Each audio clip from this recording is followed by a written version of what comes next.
শিক্ষার্থীবৃন্দ আসসালামু আলাইকুম। আশা করি আল্লাহর অশেষ মেহেরবানিতে ভালো আছো।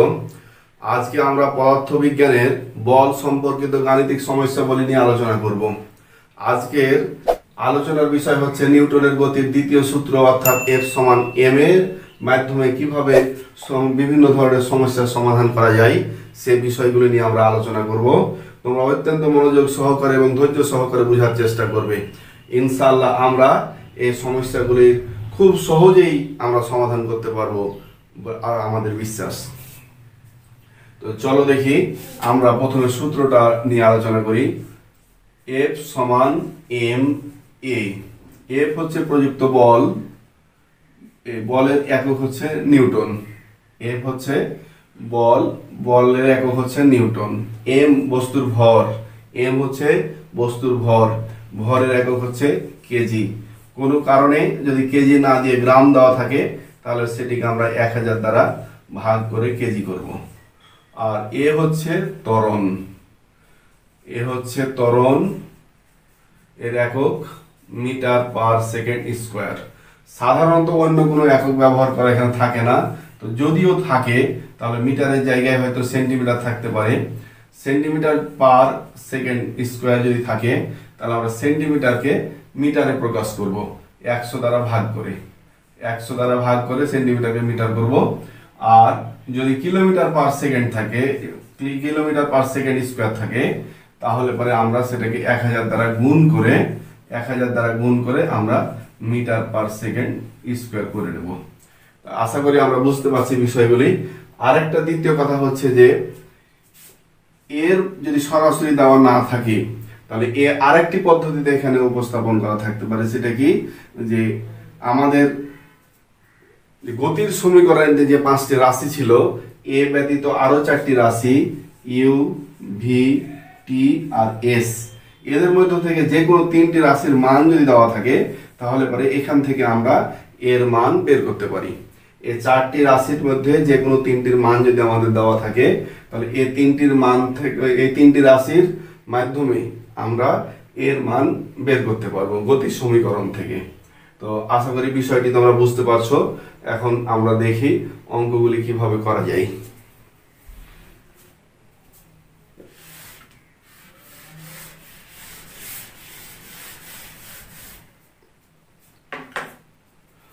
চল্লিশ কেজি ভরের একটি স্থির বস্তুর উপর 120 নিউটন বল 5 সেকেন্ড ক্রিয়া করে, ত্বরণ কত? দেখো 40 কেজি ভর, তাহলে m সমান 40 কেজি, সরাসরি কেজি দেওয়া আছে সুতরাং কোনো কাজ নাই। স্থির বস্তু u সমান 0, 5 সেকেন্ড, t সমান 5 সেকেন্ড, আর বলের মান দেওয়া আছে f সমান 120 নিউটন। এবার ত্বরণ কত, a সমান কত? তাহলে দেখো যে এখানে 40 কেজি ভর দেওয়া আছে আর বল দেওয়া আছে 120। তো আমরা সূত্র জানি F সমান m a। তো দুটির মান যদি আমার পাওয়া যায় তাহলে এর মানটা আমরা সহজেই বের করতে পারি। এখানে যেহেতু দুটি পেয়ে গেছি আমরা, এও পাচ্ছি আমরা এমও পাচ্ছি, সুতরাং আমাদের এখানে ইউ বা টি এর কোনো কার্যকারিতা নাই। আবার দেখো যেহেতু F সমান m এ এবং F আর m এর মান যদি আমাদের জানা থাকে তাহলে এর মান আমরা বের করতে পারবো। তাই আমরা এখানে দেখছি যে ইউ স্থির বস্তু আর টি 5 সেকেন্ড, এটা এখানে ওই ত্বরণ বের করার জন্য কোনো এদের কার্যকারিতা নাই। তো দেখি তাহলে পরে আমরা লিখব যে আমরা জানি F সমান m a বা m a equal to F বা a সমান f বাই m। তাহলে পরে আমরা বসাবো f এর মান 120 আর m হচ্ছে 40, তাহলে পরে 3। তাহলে আমরা বলতে পারবো যে অতএব ত্বরণ a সমান 3 মিটার পার সেকেন্ড স্কোয়ার। তাহলে আমরা ত্বরণ a পেলাম, a থেকে আমরা 3 মিটার পার সেকেন্ড স্কোয়ার পেলাম। তো দেখো আমরা ত্বরণের মান পেয়ে গেছি, এখানে আমাদের আর কোনো কাজ নাই। যদি এখানে কোনো কারণে ভি এর মান বা এস এর মান কোনো একটি মান চাইতো, যদি এখানে ভি বা এস এর মান চাইতো তাহলে পরে আমরা এই তিনটি এ এবং ইউ আর টি এই তিনটি রাশির মান ব্যবহার করে আমরা ভি এবং এস এর মান বের করতে পারতাম। কিন্তু যেহেতু আমাদের এখানে সরাসরি ত্বরণ চেয়েছে তাই এখানে আমাদের কোনো আর কাজ নাই। যদি কোনো অঙ্কে আমাদের দেখি যে ভি বা এস চাই তাহলে পরে আমরা এখান থেকে এর মান বের করে এখানে সূত্র প্রয়োগ করে আমরা ভি বা এস এর মান বের করতে পারবো। তো 1 নম্বর অঙ্ক আমরা দেখলাম, আশা করি তোমরা বুঝতে পারছো, খুব সহজ অঙ্ক। 2 নম্বরে দেখো কিছুটা সাংকেতিক চিহ্ন দিয়ে লেখা আছে যে 15 কেজি ভরের একটি বস্তু, 15 কেজি ভরের একটি স্থির বস্তু, ইউ সমান 0 দেওয়া আছে। দেখো তাহলে 15 কেজি ভরের একটি স্থির বস্তুর উপর 105 নিউটন বল 3 সেকেন্ড ক্রিয়া করে। 3 সেকেন্ড ক্রিয়া করার পর থেমে যায়। তাহলে দেখো কোন একটা 15 কেজি ভরের একটা বস্তুর উপর 15 কেজি ভরের কোন একটা বস্তুর উপরে কোন একটা বলের মান হচ্ছে 105, 3 সেকেন্ড ক্রিয়া করার পর থেমে যায়। এই বস্তুটার উপরে 3 সেকেন্ড ক্রিয়া করার পর থেমে যায়। এখানে থেমে যাওয়ার অর্থ কি, যে বস্তু থামে না, এই বল প্রয়োগটা থেমে যায়, বলের ক্রিয়াটা তার উপর আর থাকে না। বস্তুটি গতিশীল থাকে কিন্তু তার উপরে 3 সেকেন্ড পরে তার বলের কোনো কার্যকারিতা সেখানে থাকে না। অর্থাৎ এই বিষয়টা তোমরা মনে রাখবে, যেখানে বলের কার্যক্রম যখন শেষ হয়ে যায়, কোনো বস্তুর উপর বলের ক্রিয়া যখন শেষ হয়ে যায় তখন বস্তুর বা ওই গাড়ির বা ট্রাকের বেগের কোনো পরিবর্তন আর হয় না। কথাটা ক্রিয়া বন্ধ হয়ে যাওয়ার মানেই হচ্ছে, কোনো বলের ক্রিয়া বন্ধ হয়ে যাওয়ার অর্থই হচ্ছে যে ক্রিয়া বন্ধ হওয়ার পর থেকে ওই বস্তুর গতির কোনো পরিবর্তন হবে না, বস্তুর গতির কোনো পরিবর্তন হবে না। অর্থাৎ ক্রিয়া শেষে এই জায়গায় ভি এর মান যত, এখানেও ভি এর মান তত, এখানেও ভি এর মান তত। অর্থাৎ এখান থেকে বস্তু সমবেগে চলতে আরম্ভ করবে। কথাটি আমরা খেয়াল করব যে যখন বস্তুর উপর বলের ক্রিয়া বন্ধ হয়ে যায়, যখন বস্তুর উপর বলের ক্রিয়া বন্ধ হয়ে যায় তখন বস্তুর গতির কোনো আর পরিবর্তন ঘটে না। অর্থাৎ বস্তুর গতির পরিবর্তন ঘটানোর জন্য বলের প্রয়োজন হয়। সেটা গতি মন্থর হতে পারে বা গতি বৃদ্ধি হতে পারে, গতি হ্রাসও পেতে পারে, গতি বৃদ্ধি হতে পারে। গতি যদি বৃদ্ধি হয় তাহলে পরে এটা প্রযুক্ত বল, আর যদি গতি কমতে থাকে তাহলে পরে এটা বাধাদানকারী বল। অর্থাৎ আমরা পাবো যে যখন বস্তুর উপরে বলের ক্রিয়া বন্ধ হয়ে যায়, ক্রিয়া থেমে যায়, তখন বস্তুর গতির আর কোনো পরিবর্তন ঘটে না। তাহলে চলো অঙ্কটি আমরা দেখব।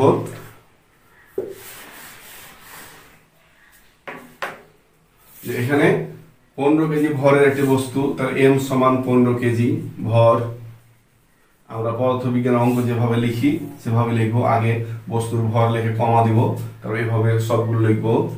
ইউ আদিবেগ ইউ সমান 0, এফ হচ্ছে 105 নিউটন, 3 সেকেন্ড ক্রিয়া করে, অর্থাৎ টি সমান হচ্ছে 3 সেকেন্ড।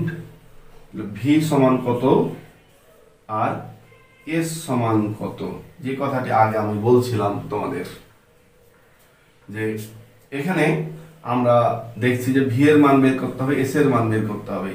তাহলে ভি আর এস এর মান যদি বের করতে হয় তাহলে আমাদের 3টা রাশির মান জানা প্রয়োজন।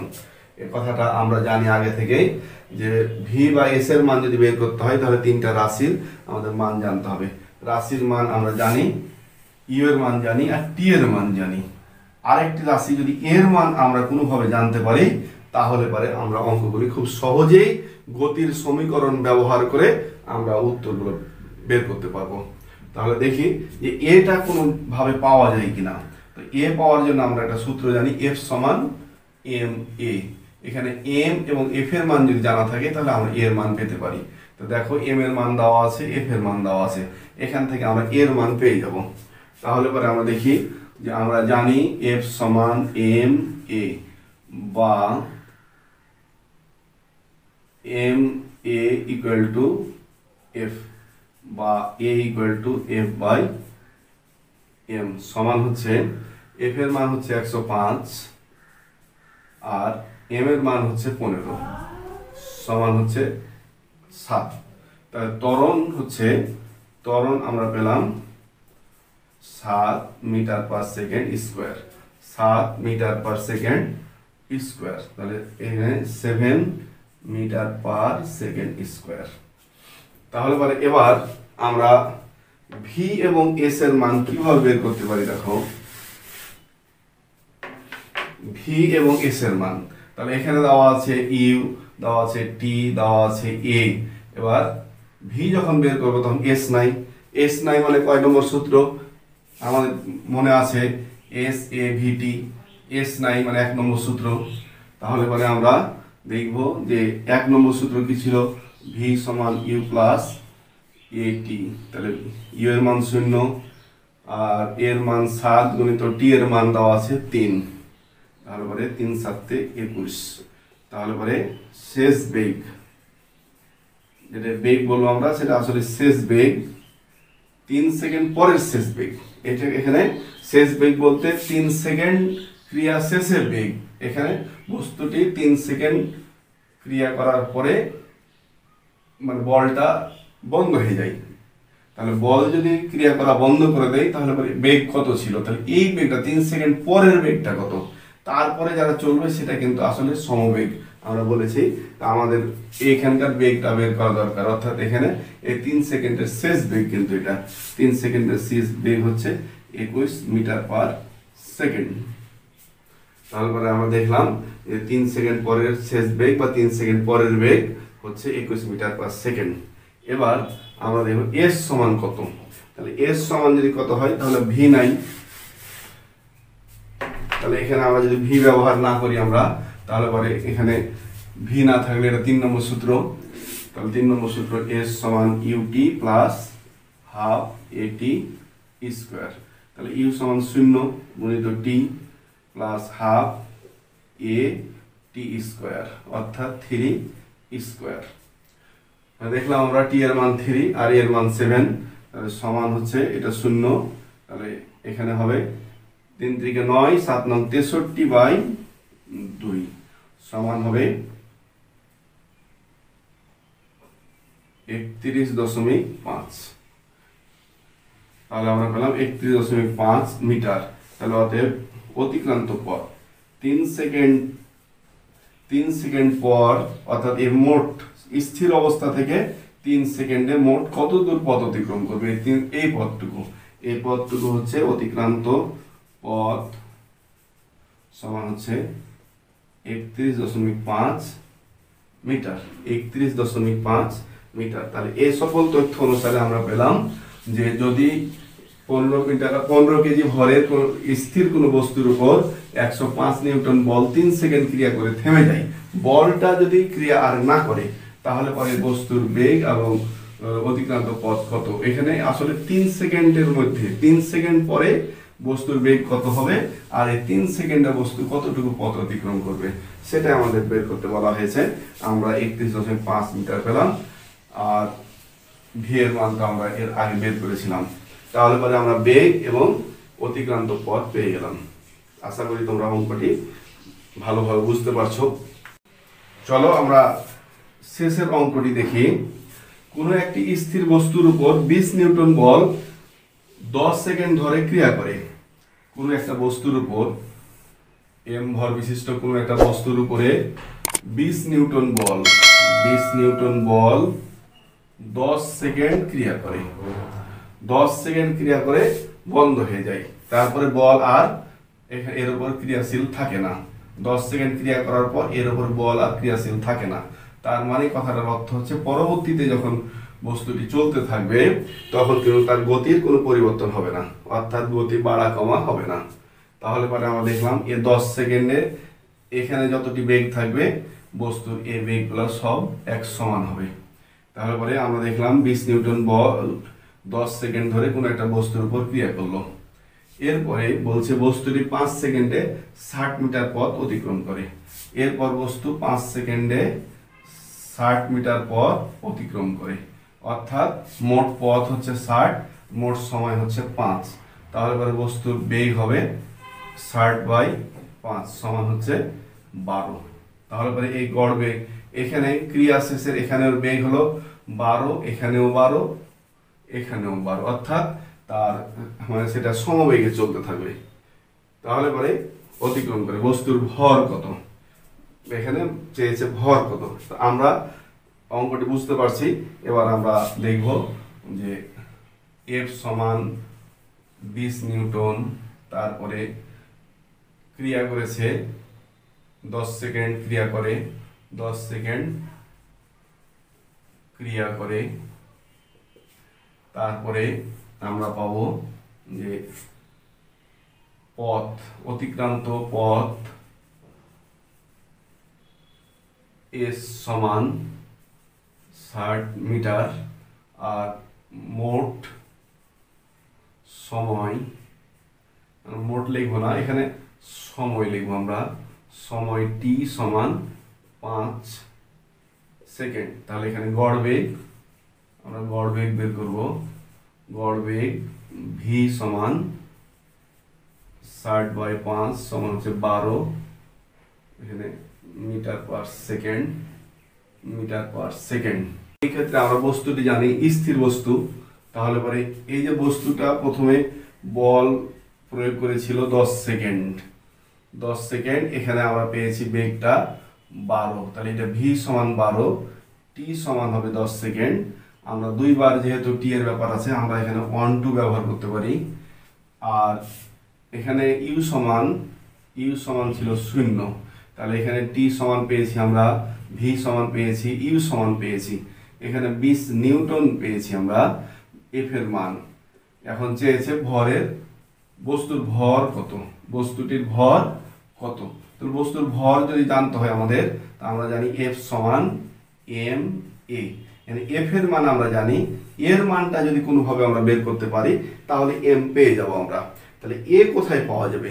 আমরা জানি যে বস্তুতে যতক্ষণ পর্যন্ত বেগ হ্রাস বৃদ্ধি ঘটে ততক্ষণ পর্যন্ত এ ক্রিয়াশীল থাকে। তো আমরা জানি এখান থেকে এখান পর্যন্ত এ ক্রিয়াশীল ছিল, তাহলে এখান থেকে এটা আমাদেরকে বের করতে হবে। তাহলে এ যদি এখান থেকে বের করি, তাহলে এখানে ইউ একটা, দুটা, তিনটা রাশির মান আমার জানা আছে, তাহলে এই তিনটা রাশি দিয়ে আমরা গতির সমীকরণ ব্যবহার করে এর মান পেয়ে যেতে পারি। তাহলে আমরা দেখি যে এখানে ইউ আছে, টি আছে, ভি আছে, এস নাই, তাহলে 1 নম্বর সূত্র আমরা ব্যবহার করে এর মান পাবো। তাহলে ভি সমান আমরা জানি ইউ প্লাস এ টি, বা ভি এর মান হচ্ছে 12 সমান ইউ এর মান 0 প্লাস এ টি, টি হচ্ছে আমাদের এখানে 10, তাহলে টি হচ্ছে আমাদের 10, এখানকার T1 যেটা আমরা T1 ব্যবহার করছি, তাহলে বা আমাদের 10 a সমান হচ্ছে 12, বা a সমান 12/10 সমান 1.2। তাহলে আমরা ত্বরণ পেলাম, আমরা ত্বরণের মান পাচ্ছি 1.2। তো দেখো যে ত্বরণের মান আমরা পাচ্ছি 1.2 মিটার পার সেকেন্ড স্কোয়ার। তাহলে পরে ত্বরণের মান পেয়ে গেলাম আমরা। তাহলে এর মান যখন আমরা পেয়ে গেলাম, তাহলে এফ এর মান দেওয়া আছে আগে থেকে, এর মানও আমরা পেয়ে গেলাম। তাহলে পরে এবার আমরা সূত্র প্রয়োগ করে অঙ্কটি করতে পারবো।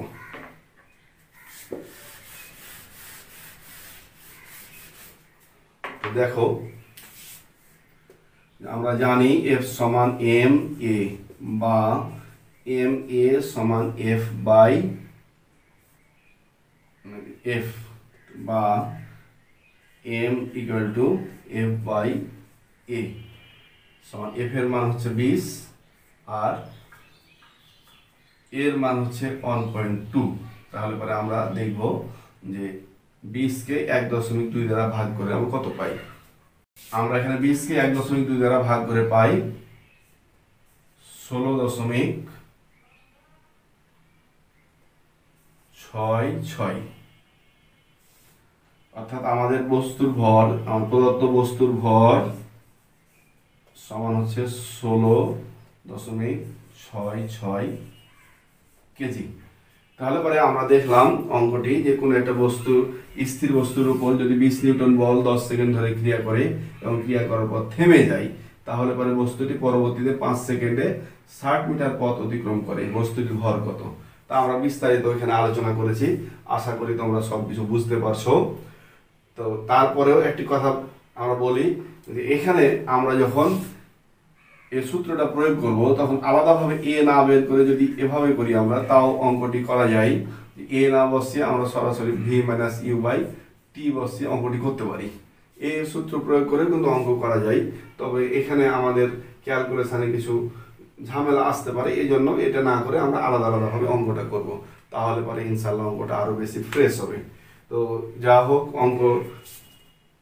তিনটা অঙ্ক তোমরা আশা করি বুঝতে পারছো, এবং এভাবে অঙ্কগুলি তোমাদের বই এবং তোমাদের টেস্ট পেপার থেকে কালেকশন করে প্র্যাকটিস করবে। ইনশাল্লাহ আশা করি কোনো সমস্যা তোমাদের হবে না। তোমরা সবাই ভালো থাকো, সুস্থ থাকো। আল্লাহ হাফিজ। আসসালামু আলাইকুম।